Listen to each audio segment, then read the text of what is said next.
Sheron Duppy. Back in the 1970s, the quiet Red Bank community in St. Elizabeth became a place of fear.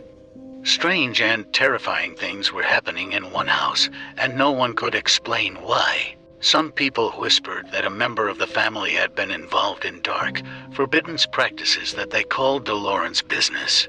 A man from the area, Staffel Stevenson, wasn't afraid to share what he saw with others.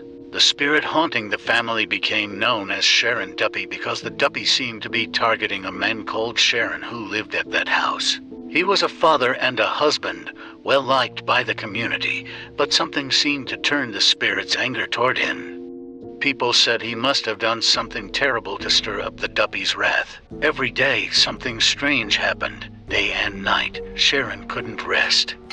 If you heard the pig scream, you knew trouble was coming. Stones would start flying, or the roof would lift up. You just knew something bad was about to happen. The things people saw were beyond belief.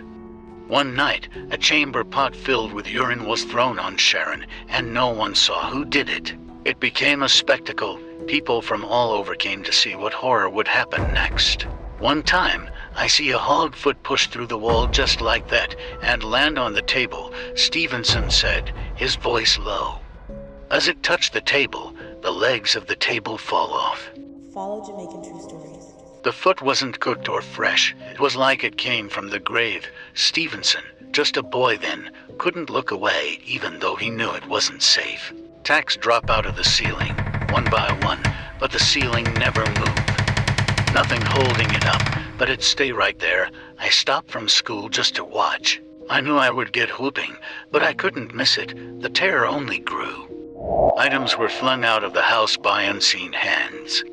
Fires started on the roof with no explanation.